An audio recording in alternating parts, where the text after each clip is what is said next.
कृष्ण हरी विठ्ठल केशवा कृष्ण हरी विठ्ठल केशवा कृष्ण हरी विठ्ठल केशवा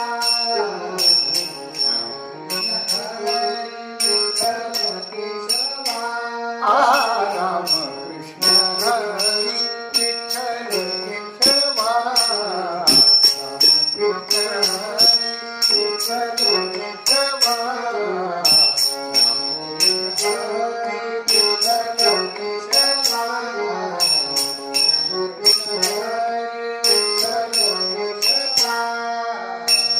राम कृष्ण हरी विठ्ठल केशवा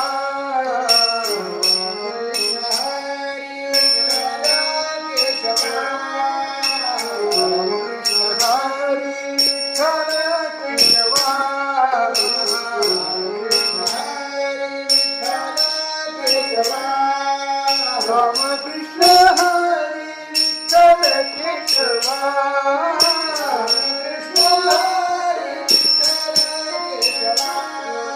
राम कृष्ण हरी विठ्ठल केशवा राम कृष्ण हरी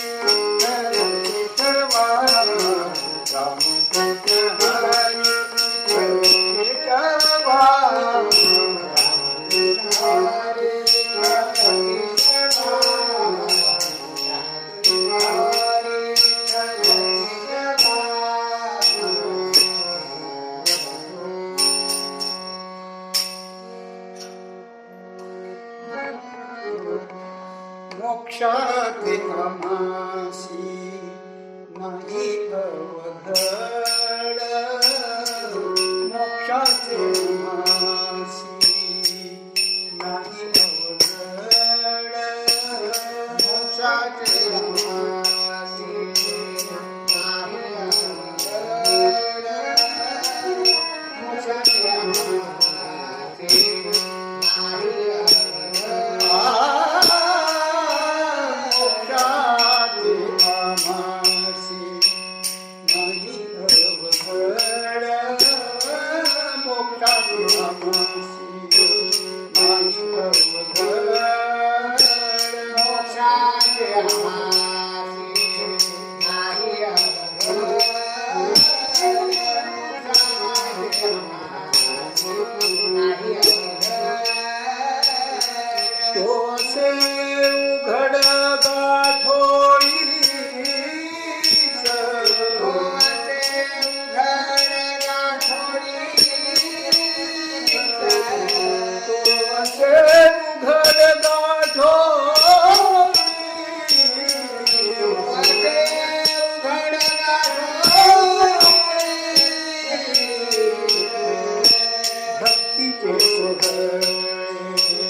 Thank you.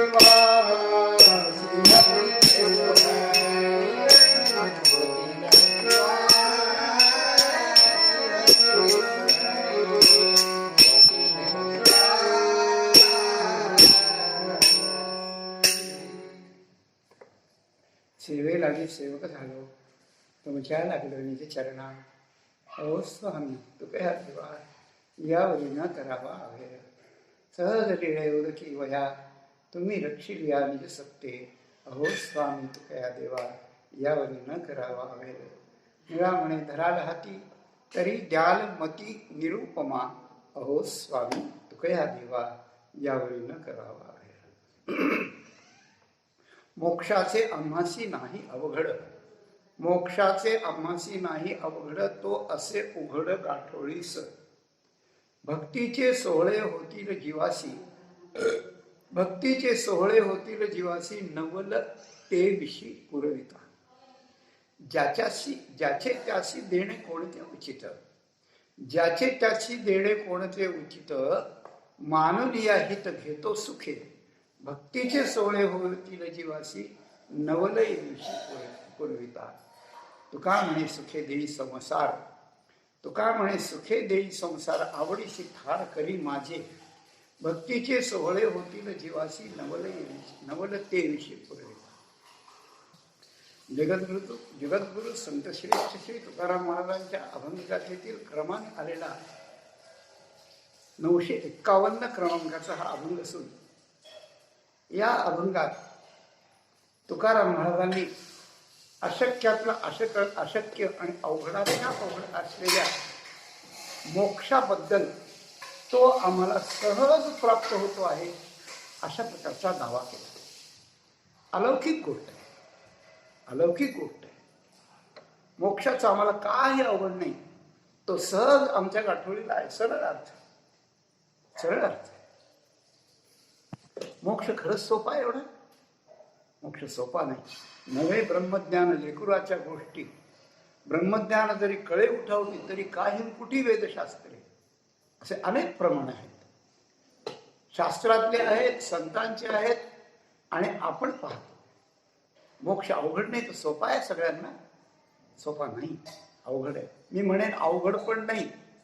काही लोकांना अशक्य आहे, काही लोकांना अवघड आहे, काही लोकांना सोपा आहे, आणि काही लोकांना सहज आहे. तो असे सहज गाठोड. अशक्यच आहे, अवघड सुद्धा नाही. कुणाला अशक्य नाही? अशक्य आहे. अरे जे साधक आहेत ना, मोक्षाचे जे साधक आहेत, ज्यांना मुमुक्षु असं म्हणतात, त्या साधकांना तो अवघड आहे. साधन करण्याकरता तैसे विषयाचे घर इंद्रिया सांडिता थोर युगांत होय ते वीर विराग साहती. 18व्या अध्यायात ज्ञानेश्वरीच्या माऊली बोलतात. विराग साहती.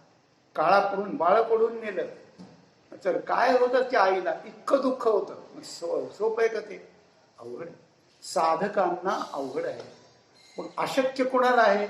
जे साधकच नाही, ज्यांना इंद्रिय आवरत नाही, ज्यांना विषय सुटत नाही, ज्यांना ममता सुटत नाही, ज्यांना देहावरचं प्रेम कमी होत नाही, ज्यांना हे जग सत्य वाटतं, त्यांना अवघड काय सोपं काय? काहीच नाही. मोक्ष त्यांच्या गावीच नाही, त्यांना अशक्य आहे. संसारी माणसाला मोक्ष नावाची वस्तू, मोक्ष नावाचं पद, मोक्ष नावाची अवस्था अशक्य आहे. साधकाला अवघड आहे. साधकाला अवघड आहे. सोपं कुणाला आहे? ज्याच्यावर, ज्याला वैराग्य प्राप्त झालंय भगवंताच्या कृपेनं, आणि भगवंताच्याच कृपेनं ज्याला अनुभवी संत मिळाले, आणि त्यांची सेवा करून त्यांची प्रसन्नता, संतांची मर्जी आणि भगवंताची कृपा, वैराग्य रूपानं भगवंताची कृपा आणि संतांची मर्जी ज्याला आहे त्याला सोपा आहे. त्याला मोक्ष अवघड नाही, पण सोपा आहे.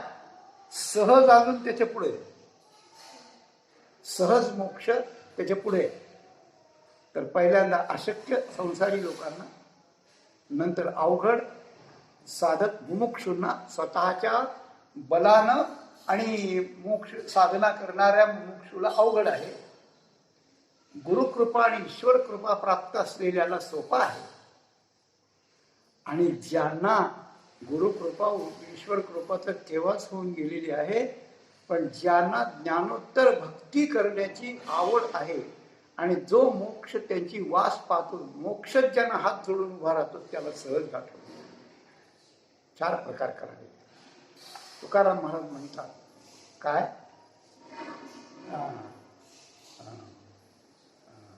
काय, मोक्ष तो पाहत असे वास, संसार तो तयाचा दास. मोक्ष तो पाहत असे वास, रिद्धिसिद्धी देशवटा त्रास, न शिवसिद्धी यास वैष्णव. रिद्धिसिद्धीचं फोलकटच शिवतच नाही त्यांना. मोक्ष वास पाहतो म्हणजे वाट पाहतो, हात जोडून उभा राहतो की कधी हे माझ्याकडे पाहते म्हणजे यांना मी प्राप्त होईल. पण ते त्याला दुर्लक्ष करतात, अशी गोष्ट आहे. तर हे साधकाचं वर्णन. तुका म्हणे मोक्ष काय, मोक्ष भक्ताची या मना. तुका म्हणे मोक्ष भक्ताची या मना नये, हा वासना करीत असं एक प्रमाण. तुका म्हणे, तुकाराम महाराज म्हणतात मोक्ष भक्ताच्या मनाला येत नाही, तो मोक्षच यांची वासना करतो, यांच्याकडे यावं अशी मोक्ष वासना करतो.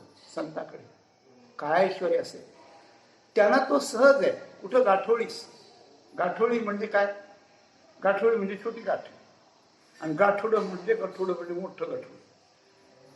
छोटी गाठ कशाची, उपरण्याची. या उपरण्यात तुम्ही जर मला एखादं फळ दिलं, एखादी काही वस्तू दिली आणि काही कामात असलो, प्रवचन केलं असलो, पण वस्तू महत्वाची ठेवली तर कुठेही जाईल म्हणून पदरात गाठ बांधून ठेवायची, अशी गोष्ट आहे. अशी गोष्ट आपल्याला एखाद्याने एखादी वस्तू दिली ना, आपण कामात असलो पाहिजे. वस्तू महत्वाची, त्याचा आदर केला पाहिजे आणि ती वस्तू कुठे न गेली पाहिजे. पण आपल्याला पाहिजे तेव्हा ती वापरता आली पाहिजे. मग आत्ता नको आहे मला, मग तिची गाठ बांधून ठेवायची. तुकाराम महाराजांनी मोक्षाची गाठ बांधून ठेवली सगळ्या संतांनी. म्हणजे त्यांना मोक्ष सहज पाहिजे तेव्हा मोक्ष, अशी गोष्ट आहे. पाहिजे तेव्हा मोक्ष. एखाद्या अन्नछत्रात जेवायचं असलं तर वेळेला जावं लागतं. पण एखादा गेस्ट आला आपल्या इथं आणि त्याने म्हणलं मला नाही, आज 3:30ला मला जेवायचं. मग 3:30ला त्यांना जेवण्याकरता 2:30-3:15ला 3 वाजता स्वयंपाक करून तयार राहतो आणि लोक हात जोडून उभे राहतात. पाठ बीट ताट सगळे मांडलेलं असतं. महाराज जेवायला वाढले, 3:30 झालेत बरं, असं म्हणतात. म्हणजे सहज ज्या वेळेला जिथं जसं पाहिजे तसं मिळणं त्याला सहज म्हणतात. असा मोक्ष त्यांना सहज आहे.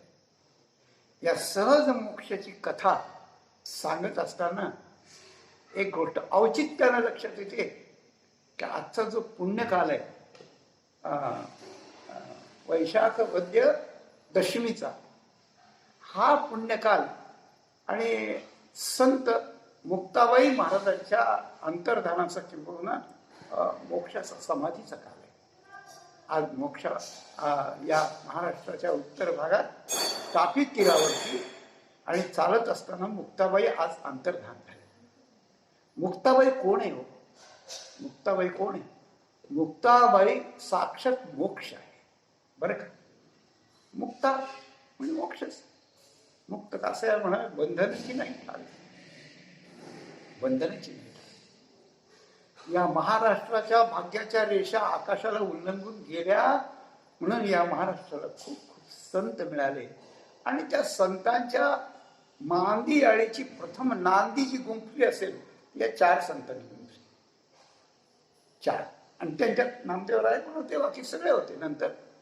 पण एकाच घरात 4 संत अवताराला आले. निवृत्ती, ज्ञानदेव, सोपान, कोणाचा अधिकार कमी सांगा ना तुम्ही. एकापेक्षा एकाहुनी बळी रे, अशी त्यांची अवस्था होती. अशी अवस्था होती. आणि त्यात एका दृष्टीने जर चिंतन मांडायचं झालं तर मुक्ताबाईंचा अधिकार सगळ्यात मोठा आहे. सगळ्यात मोठा आहे. त्यांच्या अवताराच्या निश्चितीची जी पार्श्वभूमी आहे ती पार्श्वभूमी बडी नाट्यपूर्ण आहे बरं का. नाट्यपूर्ण अशा प्रकारची आहे. थोडक्यात आपण बोलू. त्या एकीकडून आदी माया आहे, एकीकडून आदी माया आहे, एकीकडून त्या मुक्त म्हणजे मोक्ष स्वरूप, मुक्ती स्वरूप आहे. सायुज्य मुक्ती ज्याला म्हणतात ना, सलोकता, समीपता, स्वरूपता, सायुज्यता, ती सायुज्य मुक्ती स्वरूप आहे. एकीकडून ती ज्ञानदेव निवृत्तीनाथांची कन्या आहे. कन्या म्हणजे शिष्य झाली ना, शिष्य कन्याच असते. शिष्या गुरुना, वडिलांना कन्या असते तशी शिष्या गुरुना असते. एकीकडून कन्या आहे, एकीकडून ती बहीण झाली आहे तिघा जणांची, आणि एकीकडून ती सगळ्यांची आई झाली. बरं का, आद्यत्रय जननी देवांची आहे असं म्हटलंय निळोबारायांनी. मुक्ताबाई नमो त्रिभुवन पावनी, आद्यत्रय जननी देवांची आहे. भगवान ब्रह्मदेव, विष्णू आणि महेश हे सगळे या शक्तीच्या पोटी अवतरलेत म्हणून ती आई आहे. यांची बहीण म्हणून नंतर जन्माला आली म्हणून बहीण आहे, आणि शिष्या झाली म्हणून कन्या आहे. 3 भूमिका आहे. चौथी भूमिका आहे ती मूळ आदी माया, दैवी हेषा गुणमयी, हे आदिपुरुषाची माया. ब्रह्मया ही नयेची आया असं म्हटलं. म्हणून ब्रह्मदेव सोपान होऊन तिला असा दबून मागत होता तिच्याकडून, अशी गोष्ट होती.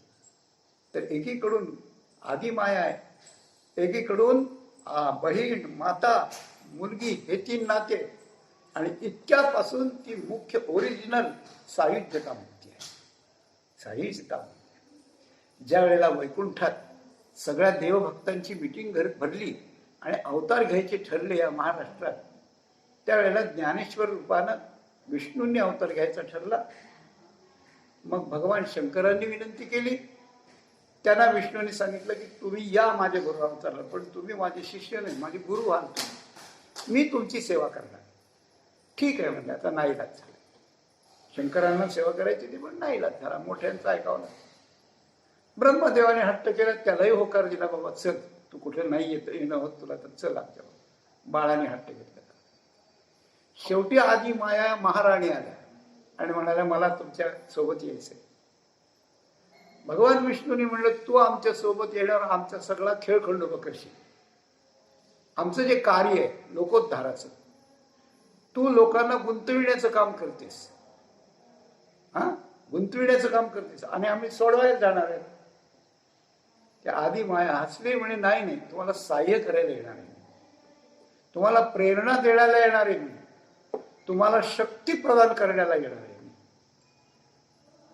आणि तुमच्या कार्यातून सामान्य जीवाला माझ्यापर्यंत म्हणजे सायुज्य मुक्तीपर्यंत कसं येता येईल याची किल्ली दाखवण्याकरता मी येणार आहे तुम्हाला, तुमच्याकरता, असं तिने सांगितलं. मग तिलाही परवानगी मिळाली. असं करून हे 4 जण क्रमानं जन्माला आले. आणि जन्माला आल्यानंतर मुक्ताबाईचं काम आधी नव्हतं. आधी आई वडिलांचं काम होतं. मग हे मुलं आले, दोघं मोठे, निवृत्ती ज्ञानदेव हे त्र्यंबकेश्वरला गेले, त्यांनी तिथे परिक्रमा केली आणि ज्ञान झालं त्यांना. गैरीनाथापासून निवृत्तीनाथाला, निवृत्तीनाथापासून ज्ञानदेवांना, आणि ज्ञानदेवाने या दोघांना अनुग्रह दिला. सगळे ज्ञानी होऊन परत आले, सगळे ज्ञानी होऊन परत आले. आणि मग ठरलं की आता मुंजे कशा करायच्या वगैरे वगैरे. मग ब्राह्मणाने सांगितलं पैठणला जातोय म्हणून. तर मौंजी बंधनाच्या वेळेस जे काही पेच प्रसंग झाले, तो आता माझा विषय नाहीये. पेच प्रसंग निर्माण झाले, त्या पेच प्रसंगात एक पेच प्रसंग अजून आला की जगातले जे विद्वान होते ते विद्वानांना हे संन्यासाची मुलं म्हणून प्रतिसाद देईनात. तर अशा वेळेला आपण हे लोकोद्धाराचं कार्य कसं करावं हा पेच निर्माण झाला. म्हणून कोटी आपली जी कुटी होती त्या कुटीची ताटी बंद करून ज्ञानोबाराच्या वेळेला आणि त्या ठिकाणी ध्यानस्थ बसले की काय केलं पाहिजे. आत्ता मुक्ताईचं काम आलं तिनं सुरुवातीला म्हणल्याप्रमाणे, आणि तिनं ताटीच्या बाहेर राहून आणि त्या ठिकाणी आपल्या नाजूक आणि गोड गळ्यातून ज्ञानोबा रायांना जो उपदेश गायला तो हृदयाच्या कप्प्यात ठेवण्यात आला. योगी पावन मनाचा साहे अपराध जनाचा, विश्वरागे झाले बंदी संती सुखे व्हावे पाणी, शब्द शस्त्रे झाले क्लेश संती मानावा उपदेश,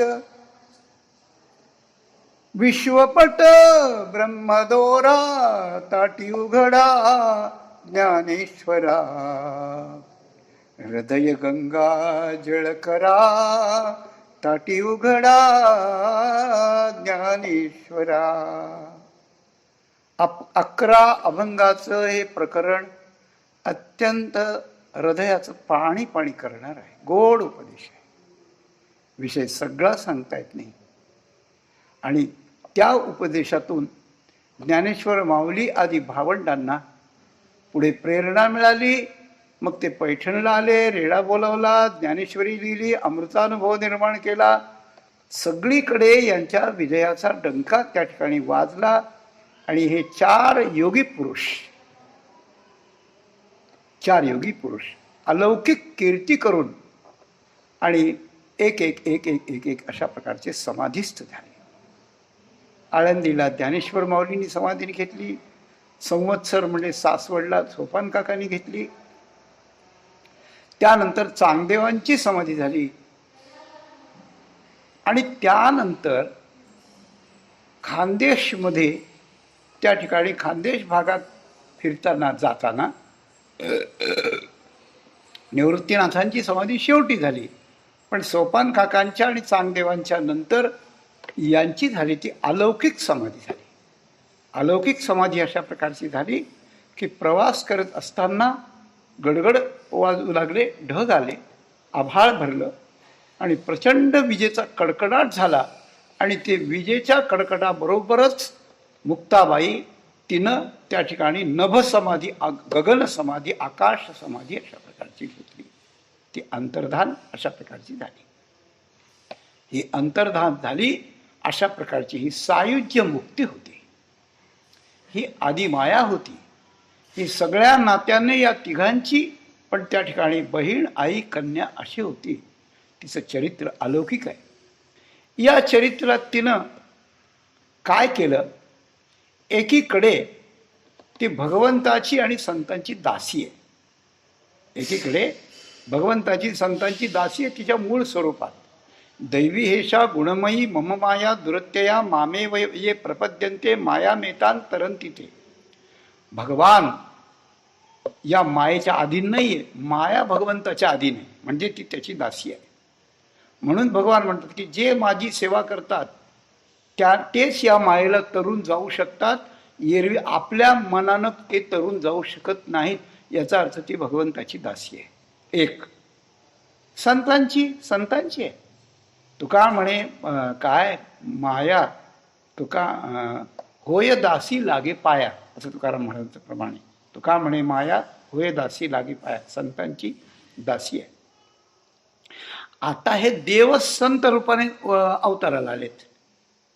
शिवतो निवृत्ती विष्णू ज्ञानदेव पाही आणि ब्रह्मा तो सोपान माया मुक्ताई, असं त्या ठिकाणी म्हटलंय. हे देव पोटाला आलेत, म्हणजे देव अवताराला आलेत. आणि ही आली तर एकीकडे यांची दासी कन्या आपण बोललो, पण एकीकडे या तिघांना, या 3 भावांना आणि सगळ्यांना तिनं ताब्यात घेतलंय. तिने अधिकारही तसंच गाजवला. अशी गोष्ट आहे. ही मुक्ताई आहे, पण तिनं अधिकार गाजवला. आणि संतांना मोक्ष सहज कसा आहे, तर हा मूर्तिमंत मोक्ष म्हणजे मुक्ताई आहे. आणि ती त्यांची सेवा करायला आली एकीकडून, आणि एकीकडून तिने त्यांचा कार्यभाग किंवा कार्यमार्ग प्रशस्त करून दिलाय. कोणी? मुक्ताईनी कार्यमार्ग प्रशस्त करून दिलाय. ज्ञानदेवाला आपण एक मुक्त झाला, जगी आपण मुक्त झाला, मग जगी कोण वाया गेला असं जाब विचारलाय. लढीबाळ मुक्ताबाई जीव मुदल ठाईचे ठाई. 11 अभंग अतिशय अलौकिक आहे. अरे जीवन मुक्ताला लोक अज्ञानी मूर्ख दिसत नसतं. जीवन मुक्ताला जगही मुक्त असतं. जयाची ये प्रतिती जगची मुक्त, माऊलींनी म्हटलंय ज्ञानेश्वरी. आपण एक मुक्त झाला, सांगा कोण वाया गेला? असा जाब ज्ञानेश्वर माऊलींना ते विचारते. एक चांगदेवाला म्हणले मेला 14 वर्षाचा झाला, पण अजून निगुरेच राहिलाय. त्याच्या मस्तकावर हात ठेवून त्याला कृतार्थ करते 1400 वर्षाच्या योग्याला, अशी गोष्ट आहे. चांगदेव म्हणे आजीची जन्मलो गुरुपुत्र झालो मुक्ताईचा. हे चांगदेवाचे आहे. नामदेवांच्या सारख्या प्रेम सम्राट भक्ताला मुक्ताई बोलते की अहर्निश ज्याशी देवाचा शेजार, कार्य अहंकार गेला नाही, अजून अहंकार गेला नाही, मोठ्यांच्या पाय पडत नाही म्हणजे असं नामदेवांना बोलते. चांगदेवांना कृतार्थ करते, ज्ञानदेवाला उपदेश करते. म्हणजे एकीकडून मुक्तीचा बडेजाव असा आहे, बडीवार असा आहे, मुक्तीचा बडीवार आहे. तेव्हा ती त्यांना ताब्यात घेते, एकीकडून ती त्यांची दासी आहे. याचा अर्थ काय? याचा अर्थ असा की मनुष्य जीवनात कल्याणाकरता आणि सुखाकरता ज्या अवस्था किंवा जे पद किंवा जी अवस्था प्राप्त करून घ्यायची त्याच्या सर्वोच्च अवस्था मोक्षाची आहे, म्हणजे मुक्तीची आहे. मोक्ष सामान्य नाही. हे मुक्ताईने सगळ्यांना ताब्यात घेतलं चांगदेवापर्यंत. हे मोक्ष सामान्य नाही याचं उदाहरण आहे. आणि निवृत्ती ज्ञानदेव सोपानदेव या सगळ्यांची आणि धाकटी बहीण होऊन लहानपणी आईबाप गेल्यानंतर गृहिणीची जबाबदारी स्वतःवर घेऊन आणि ती पेलून आणि सगळ्यांना मांडे करून घालणारी अशा प्रकारची मुक्ताबाई समर्थ आहे, दासी आहे आणि सगळ्यांच्या पेक्षा श्रेष्ठ आहे, अशी गोष्ट आहे. अशा मुक्ताईची आज महापुण्यतिथी समाधी दिवस अशा प्रकारचा आहे. मुक्ताईच्या चरणी आपण नतमस्तक होऊ. स्त्रियांना शास्त्रकाराने दूर ठेवलं असं जे लोक ओरडतात ते सब खोटं अशा प्रकारचं आहे. अरे 14 वर्षाची मुलगी कन्या आहे, सगळं जग तिला आज डोक्यावर घेत आहे. 1400 वर्षाचा शिष्य आणि 14 वर्षाच्या बालिकेला लोटांगण घालून तिच्या पायावर मस्तक ठेवून शरण जातोय. काय अजून स्त्रियांचा सन्मान कसा असावा विचार करा.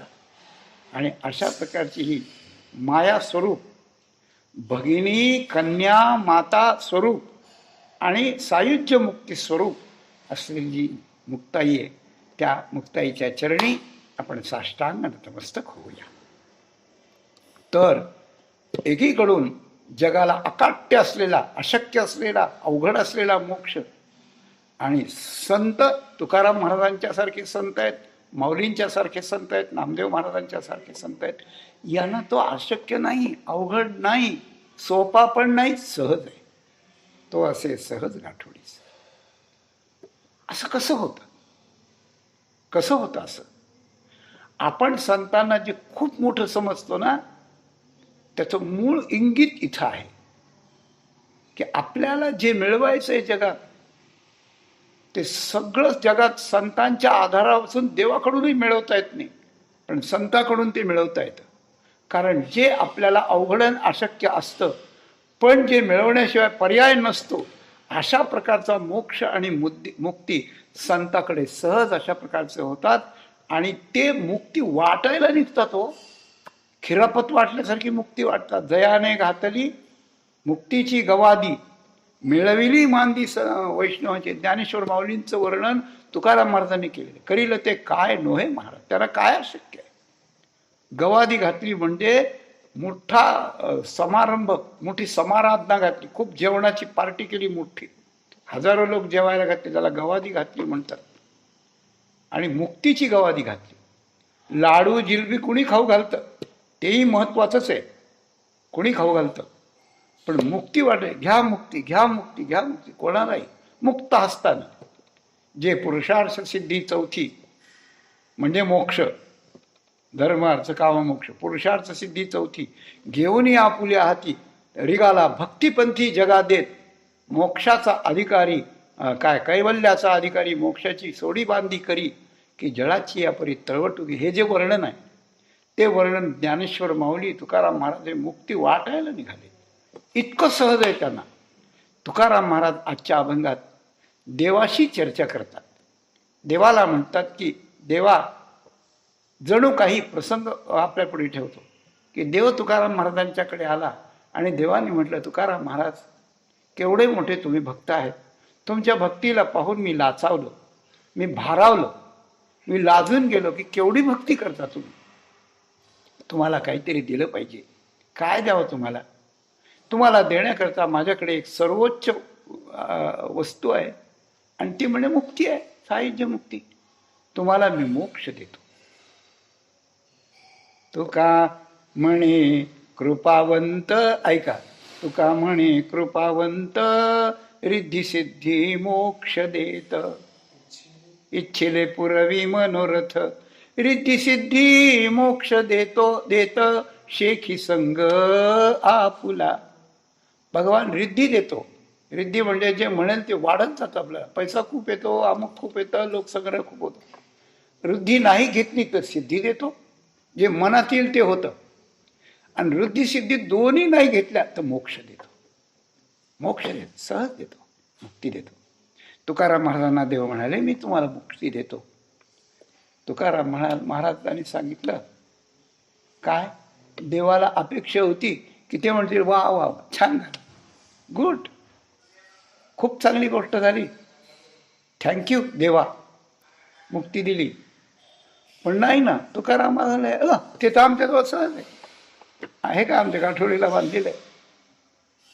मोक्षाची योग्यता प्राप्त होऊनही मनुष्य आपलं कर्म व्यवस्थित करीत राहिला, भगवंताची भक्ती करीत राहिला, मोठ्यांचा मान ठेवीत राहिला, लोकांचा उद्धार करीत राहिला, नामस्मरण करीत राहिला, आपलं कर्म नाही सोडलं, तर मोक्ष प्राप्त होण्याची वेळ होऊन जाते. मोक्ष वाट पाहत राहतो. प्रारब्ध शिल्लक असतं काही, आणि त्याच्यात भक्ती असली आणि त्या भक्तीत देव आपलासा झाल्यानंतर तो देव म्हणतो, अहो तुम्ही मोक्ष का घेत नाही, मी देतो तुम्हाला. म्हणजे मोक्ष प्राप्त करण्याची योग्यता यांनी प्राप्त करून घेतलेली असते. एक. दोन, तो मोक्ष यांचा दास होऊन हात जोडून उभा असतो की मी आहे बाबा, मला कधी बोलवा, मी सेवेला हजर आहे. आणि तिसरी गोष्ट, देव म्हणतो मी तुम्हाला मोक्ष देतो. या गोष्टी लक्षात घेऊन तुकाराम महाराज म्हणते, तो असे सहज गाठोळीस. गाठोळीस मग काय देऊ आता तुम्हाला? मोक्षाच्या पुढं माझ्याजवळ काही नाही. नाही म्हणे देवा, तुमच्याजवळ आहे. आणि आम्हाला मोक्षापेक्षा ते महत्वाचं वाटतं. ते काय आहे? अभंगाच्या दुसऱ्या चरणात. हां, भक्तीचे सोहळे होतील जीवासी, नवल ते विषय पुरविता. तू आम्हाला मोक्ष दिला तरी आम्हाला फार आनंद होणार नाही, कारण तो आमच्या गाठोळीच आहे. आम्ही त्याची योग्यता प्राप्त करून घेतली, तो आम्हाला यायला तयार आहे. नवल काय होईल तर मोक्ष दिला तू म्हणजे आम्हाला तुझ्याविषयी नवल नाही वाटणार. मग भक्तीचे सोहळे आमच्या जीवाला तू जेव्हा पुरविशील, भक्तीमध्ये भक्त देव असतो ना, तर मोक्ष बाजूला राहू देऊन आम्हाला भक्त ठेवून तू देव होऊन आमच्या मनात जे येईल, आम्ही जे करायला लागू ते सोहळे तू देव होऊन जर आम्हाला भक्ताला पुरवायला आलास पुढे, तर आम्हाला नवल होईल. मग आम्ही तुमची वाहवा करू. मग आम्ही तुमच्यावर जीव ओवाळून टाकू. भक्तीचे सोहळे होतील जीवासी, नवल ते विषयी पुरविता. त्या भक्तीच्या विषयी काही तू आम्हाला सोहळे पुरवायला लागला की मग आम्हाला नवल होईल. मग आम्ही तुला मोठं समजू खूप. असं कोण? तुकाराम महाराजांना देवाने म्हटलं की मोक्ष काही कमी वाटतो का रे तुम्हाला? अरे मोक्ष सामान्य नाहीये. ज्ञानेश्वरीच्या गीतेच्या 11व्या अध्यायात ज्या वेळेला भगवंताने विश्वरूप दाखवलं, त्याच्या आधी ते बघण्यासाठी पुष्कळ प्रयत्न केला अर्जुनानं. त्याला धाकधूक होत होती, हे म्हणू का नको, काय करू, असं सगळं परत झालं ते. आणि मग देव विश्वरूप दाखवायला लागले. आणि दाखवायला लागलं याला भय वाटायला लागलं. देवाचा उद्देशच होता याला भिववायचं, मग पुन्हा शांत करायचं. मग तो म्हणलं हे पुरे आता. त्यावेळेला भगवंताने अशी त्याला एक सुनवली. ते म्हणले का रे, तुला काय माझं विश्वरूप काय रस्त्यावर पडले, कचरा वाटला काय तुला, काय वाटतं? त्याला आंधळा म्हटलं, त्याला हेकड म्हणलं, काय काय काय म्हणलं त्याला. कोणाला? अर्जुनाला. की अरे ब्रह्मदेवाला शंकरांनाही हे विराट स्वरूप दाखवित नाही, ते तुला मागितलं, तू खुशाल आपला कचरा करायला लागला त्याचा. बरं आता ठीक आहे म्हणे, आता करू तुझ्यासारखे. ऐसे म्हणितले विश्वतोमुखे तरी मागील रूप सुखे न्याळी पाहतो. तर एखाद्या मोठ्या माणसाने मोठी गोष्ट आपल्याला देऊ केल्यानंतर आपण ज्या वेळेला तिला सामान्य समजतो त्यावेळेला तो मोठा माणूस आपल्याला रागवतो. तसं देव आपल्याला रागवतो. पण इथं तुकाराम महाराजांवर रागवण्याचा प्रश्न नाही. त्याचं कारण आहे की मोक्षासारखी मोठी गोष्ट देव देत असतानाही ते त्याचं नवल मानत नाहीत. पण ते जे मागतात ते देवाला त्या मोक्ष देण्यापेक्षा जास्त आवडणारं आहे असा एक व्यवहार आहे. म्हणून देव खुश होईल. तर देवानं विचारलं, तुकाराम महाराज जेव्हा म्हणाले ना की मी तुम्हाला भक्तीचे सोहळे मला पुरवा, मग मी नवल समजेन, मग मी तुमचा चांगला वाहवा करीन वगैरे वगैरे. त्यावेळेला देव म्हणाले मोक्ष कमी आहे का? कमी आहे का? ते म्हणे कमी नाही आहे, पण तो मोक्ष आमचा हक्काचा आहे. आम्ही मोक्षाची प्रयत्न केला की तो मोक्ष आम्हाला मिळत असतो.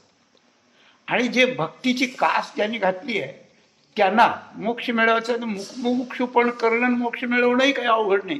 कारण त्याग बीग सगळं भक्तीचा आहेच आहे. तोच त्याग भक्तीतही आहे. मोक्ष मुमुक्षूला कसा मिळवता येतो? 4 प्रकारांनी मिळवता येतो. भगवद्गीता सांगते तद्बुद्धयस्तदात्मानः तन्निष्ठास तत्परायणः गच्छन्त्य पुनरावृत्तीम ज्ञान निर्बुधूत कल्मषा. बरं का? मोक्ष मिळवायला काय करावं लागतं? बुद्धी, निश्चय, आत्मज्ञान. आपल्याला अंतःकरण आहे ना, त्या अंतःकरणाच्या 4ही वृत्ती मोक्षाची इच्छा करून त्या मार्गाने जावं लागतं. पहिली बुद्धी आहे. त्या बुद्धीनं निश्चय करावा लागतो की गुरुनी सांगितलंय ना तू तू ब्रह्म आहेस, मोक्षाचं स्वरूप तू आहेस म्हणून, मग मीच आहे असं बुद्धीनं निश्चय करावा लागतो. आपण म्हणतो आम्हाला पटत नाही तर मरा, मग काहीच मिळत नाही. पटवून घ्यावं लागतं मोठ्यांचं, अशी गोष्ट आहे, तर मिळतं. आत्मज्ञानाचा निश्चय बुद्धीनं करावा लागतो. तद्बुद्धयः माऊली बोलते बुद्धी, निश्चय, आत्मज्ञान. पुढे काय करावं लागतं? पुढे त्याची भावना करावी लागते. आधी निश्चय करावा, मग मनानं भावना करावी. मनाची कस लागतो मनाचा इथे की मीच आहे, ब्रह्म मीच आहे. नाही कसा आहेच, भावना करायची, अशी गोष्ट आहे. ज्याप्रमाणे लहान मुलं नवरा बायको सासरा सासरू असं खेळतात.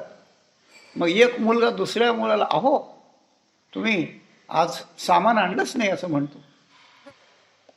त्याप्रमाणे त्यावेळेस जसं भावलं जातं तसं मी शरीर आहे अशी भावना न करता मी ब्रह्म आहे अशी भावना करायची. ब्रह्मरूप भावी आपण हा मनाचा कस आहे. ब्रह्मनिष्ठा राखे पूर्ण नाही ते निश्चित आहे. चित्तात त्याचं चिंतन करून बुद्धीच्या निष्ठेनं चित्तात त्याचं चिंतन करावं, म्हणजे त्याची धारणा करावी, रक्षण करावं. राखे, ब्रह्मनिष्ठा राखे पूर्ण हे चित्ताचं काम आहे. आणि नंतर तत्परायण अहर्निश. जीव जसा शरीराला चिकटला आहे मी सहज आहे त्याला, तसं तो सहज मोक्षाला मी ब्रह्म असं त्याने करावं. याचं काय होतं? गच्छन्ती अपुनरावृत्ती. पुनरावृत्ती ज्याच्यात नाही अशा प्रकारच्या मोक्षाला ते जातात. कशाने जातात? ज्ञान निर्धूत कल्मषा. सगळ्या कल्मषाचा धुवा करून जे शुद्ध ज्ञान झालेलं असतं आत्मज्ञान, त्या आत्मज्ञानानं ते अपुनर्भव पुन्हा जन्माला येत नाहीत अशा मोक्षाला जातात. भगवान म्हणतात, ज्ञानेश्वर वगैरे तेच म्हणतात. या दृष्टीनं मोक्षाला जाणं तर मोक्ष आमच्या हक्काचा आहे. कारण आम्ही जीव आहोत, तर जीव हे परमात्म्याचं स्वरूप आहे. त्यांचं ऐक्य जाणायचं म्हणजेच मोक्ष आहे ना, दुसरं काय आहे मोक्ष म्हणजे? तर तो आमच्या हक्काचा आहे. आणि आमच्या हक्काचा जर तो आम्हाला द्यायला लागला तर आम्हाला नवल वाटण्याचं काही कारण नाही. आमच्या वडिलांनी, आमचे वडील गेले आणि आमच्या वडिलांनी जर मुलगा लहान आहे, अजून त्याला दुसरे सांभाळणार आहेत, मी त्याच्याजवळ नाही आहे, त्याच्या हक्काचा माणूस नाही आहे, माझ्याजवळ एक प्रॉपर्टी आहे, मी त्याला जवळ दिली, त्याच्याजवळ जर पैसे दिले तर कोणी डुबाडून घेईल. म्हणून तुम्ही माझे जीवाचे मित्र आहात, तुम्ही त्याचं थोडा मोठा झाल्यानंतर त्याला ते देऊन टाका, असं त्या ठिकाणी म्हणायला लागलं. त्या मित्राजवळ ठेवलं ते डबुलं त्याने बापाने. बाप वारला, मुलगा मोठा झाला. मग मोठा झाल्यानंतर मुलगा जरा अडचणीत आला परिस्थितीला. मग ते बापाचा मित्र घरी आला एक दिवशी. बरेच दिवस गावाला गेला होता. आला, अरे अरे म्हणले, काळजी करू नकोस, मी तुला काही देणार आहे. तो म्हणा, देणार आहे काका? तुम्ही काय देता, कशाला देता? नाही नाही म्हणे, तुझी अडचण आहे ना, देतो, चल. मग त्याने ते सगळं दिलं याला. सोनं नाणं काय होतं ते दिलं. त्याच्यात चिठ्ठी होती लिहिलेली, ती दिली की वडिलांचं आहे म्हणून. तो मुलगा इतका व्याकुळ झाला, मला अडचणीत किती दिलं तुम्ही, किती दिलं. तो मला, अरे मी नाही दिलं, तुझंच तुला दिलं, तुझंच तिला दिलं. इथं उलट आहे, इथं देव द्यायला लागला आणि त्यामुळे ज्याचे त्याशी देणे कोणते उचित. आमचाच हक्काचा असलेला मोक्ष आम्हालाच तुम्ही देता, त्यात फार योग्य काय आहे? सहज आहे, ज्याचं त्याला देऊन टाकावं. प्रामाणिकपणा आहे तुमचा आणि आमचं भाग्याचं लक्षण आहे, हे आहे. पण यात मोठेपणा नाही. तर कोणते उचित? ज्याचे त्याशी देणे कोणते उचित. पुढं काय आहे? ज्याचे त्याशी देणे कोणते उचित, काय बघा बरं. ज्याचं त्याला देणं फार महत्वाचं नाही, म्हणून मोक्षानं आम्हाला तितकं फार वाटत नाही. भक्ती आम्हाला द्या, बस, अशी गोष्ट आहे. माननीय हित घेतो सुखे. पण इथे तुकाराम महाराजांनी मोक्षाचा धिक्कार नाही केला, मोक्ष डावलला नाही, तर इथे दोन्हींचा समन्वय घातला की ठीक आहे, मोक्ष म्हणजे पण माझं हितच आहे आणि ते तुमच्यासारख्या श्रेष्ठांनी दिलं, तर मी माझ्या मनाने मोक्ष मिळवण्यापेक्षा आपण जर मला हे दिलंय तर हे माझ्या हिताचं आहे असं सुखाने मी मानतो आणि ते घेतो. म्हणजे मी त्याचा स्वीकार करतो, मोक्षाचाही स्वीकार करतो. मोक्षाचा स्वीकार करतो म्हणजे अव्हेर करीत नाही. आणि भक्तीचे सोहळे पुरवायचे म्हणजे भक्ती करीत राहिले तर तोपर्यंत मोक्ष बाजूला ठेवला जातो, म्हणजे गाठोळीत ठेवला जातो. असा दोन्हींची संगती. मग तुकाराम महाराजांना देवाने म्हटलं की मोक्ष प्राप्त करून घेतला तो तुमचा जरी असला तरी तुम्ही तो घ्या, म्हणजे तुम्हाला चिरंतन सुख होईल. आणि भक्तीचे सोहळे पुरवायचे असतील तर तुम्हाला शरीर घ्यावं लागेल. शरीर घेतलं की त्या शरीराचा सगळा निर्वाह येईल, मग कुटुंब निर्वाह येईल, मग त्याच्या समस्या येतील. आणि मुख्य म्हणजे शरीर घ्यायचं म्हणलं की गर्भवासाचं महान दुःख भोगायला लागेल. मग काय करावं? म्हणजे गर्भवासाचं दुःख आणि संसार दुःख हे मान्य करून भक्ती करावी लागते ना. तुकाराम महाराजांनी त्याचं उत्तर दिलं. तुका म्हणे, सुखे देई संसार, आवडीशी थार करी माझे. तुकाराम महाराज म्हणाले की आम्हाला मोक्ष तर दिला तर आम्ही घेतो, पण तो थोडा बाजूला ठेवतो, गाठोळीला घालून ठेवतो. आम्ही वाटेल तेव्हा घेऊ, हां वाटेल तेव्हा घेऊ. तुम्ही आम्हाला चिवडा देता ना, आम्हाला तर खेळायचं आहे, आम्हाला या डब्यात घालून द्या, आम्ही आपलं तिथं जाऊन बाजूला ठेवतो आणि आमचं खेळणं झालं नाही खाऊ नंतर, अशी गोष्ट आहे. आपल्या घरी एकदा पूज्य राष्ट्रसंत मोरारी बापू आले होते. मग ते पैठणला आले तर त्याला विनंती केली, प्रार्थना केली, पत्र दिलं. त्याने कबूल केलं यायचं 50 किलोमीटरवर. ते आले, सगळी गर्दी. ते यायचं कबूल होताना त्याला म्हणलं की आपण प्रसाद घेणार की नाही. म्हणलं नाही, प्रसाद इकडंच घेतो, पण तुम्ही एका हॉटपॉटमध्ये मला प्रसादाचं म्हणजे जे काही पोळी भाजी काय तुम्हाला द्यायचं ते त्याच्यात द्या, आम्ही इकडं आल्यानंतर खाऊ. मान्य करणं गेलं ते. हां, म्हणून अशी गंमत आहे की महत्त्वाची वस्तू महत्त्वाच्या व्यक्तीकडून घेताना त्याचा आदरही करावा आणि त्याच्यापेक्षा महत्त्वाची आपल्याला आणि देवाला वाटणारी जी भक्ती आहे तीही करावी. या दोन्हींचा समन्वय या अभंगात आहे. असे अभंग फारच क्वचित आहे. मला वाटतं की एवढाच आहे की काय कोणाला माहिती, म्हणजे नक्की नाही सांगता येत, पण असं आहे. आणि साधकाच्या करता फार अभ्यास करण्याजोगा अभंग आहे. तुका म्हणे, सुखे देई संसार, आवडीशी थार करी माझे. माझी जी भक्तीची आवड आहे त्या आवडीला तुम्ही प्रतिसाद द्या आणि मला काही दिवस भजन अशा प्रकारचं करू द्या. मोक्ष दिला तो मी तुमचा स्वीकार अशा प्रकारचं करतो. असं मोक्ष आणि मोक्षावरील भक्ती म्हणजे ज्ञानोत्तर भक्ती या दोन्हींचा समन्वयाने स्वीकार, दोन्हींची महती त्यांच्या त्यांच्या ठिकाणी ठेवून, देवाचं मोठेपण त्याच्या ठिकाणी ठेवून, आपलंही मोठेपण आपल्या ठिकाणी ठेवून, म्हणजे संत, देव, मुक्ती आणि मुक्तीवरची भक्ती या चार गोष्टींचा कॉम्बिनेट समन्वय तुकाराम महाराजांनी या त्या ठिकाणी मांडला. याचं तात्पर्य काय? तुकाराम महाराजांना यातून आपल्याला काय शिकवायचं आहे? तर असं शिकवायचं आहे की मोक्षानं ब्रह्मरूप होता येतं, पण तो मोक्ष मिळवणं आपल्या दृष्टीनं थोडा अवघड आहे. साधना कमी पडली तर तो मोक्ष मिळत नाही, आणि त्याच्याकरता देवाला सहाय्य करण्याकरता आधी साधन भक्ती करावी लागते. मग देव आपल्याला सहाय्य होतो, आणि देव सहाय्य झाल्यानंतर देवाची भक्ती आनंदानं आपण करीत राहिलो की तो देव मोक्ष आपल्याला केव्हाही द्यायला तयार असतो. म्हणजे मोक्षाच्या मागं न लागता आवडीनं भक्ती जर आपण करू लागलो देवाची, तर मोक्षही मिळतो, भक्तीचाही आनंद मिळतो, लोकांनाही आदर्श राहतो, संतत्व आपल्या पदरी येतं, आणि सगळ्यात बाबतीत याच्या इतकी श्रेष्ठ गोष्ट दुसरी जगात कुठंही नाही, जगात कुठंही नाही.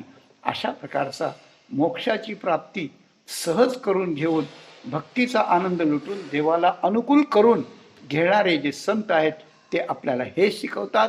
ही त्यांची शिकवण घ्यावी आणि भक्ती ज्ञान समन्वयानं साधना करीत भगवंताला आपलंसं करून या अवस्थेवर येऊन मोक्षाचा आणि भक्तीचा अधिकारी बनून आपली जीवनयात्रा सफल करावी, हा तुकाराम महाराजांचा संदेश आपल्यापुढे समर्पित करून झालेली सेवा सद्गुरू माऊलींच्या चरणी ठेवून या वाणीला इथेच विराम देतो.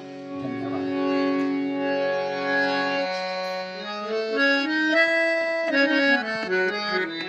तुका म्हणे सुखे संसार, तुका म्हणे सुखे संसार,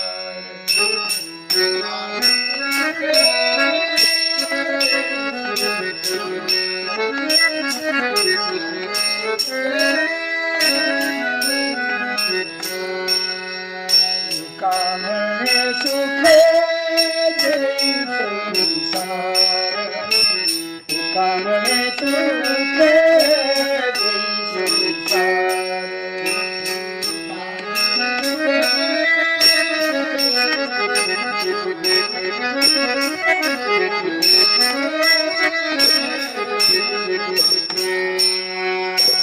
आवडी सिखारे मागे,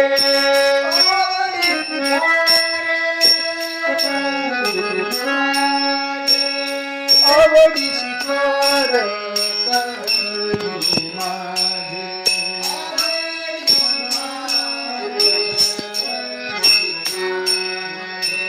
भक्तीचे सहारे भक्तीचे सहारे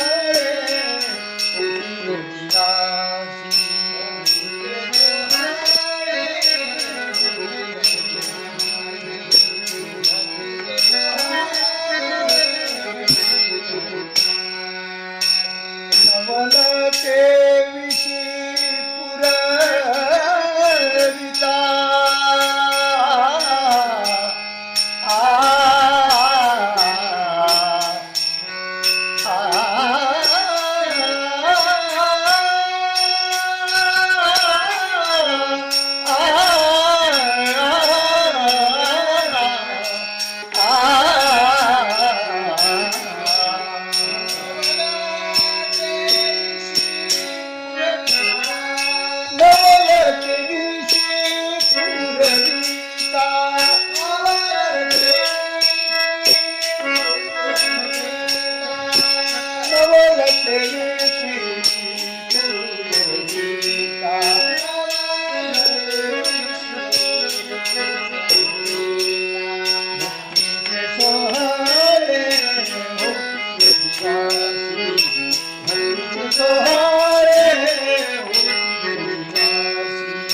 तुकाराम तुकाराम तुकाराम तुकाराम तुकाराम तुकाराम.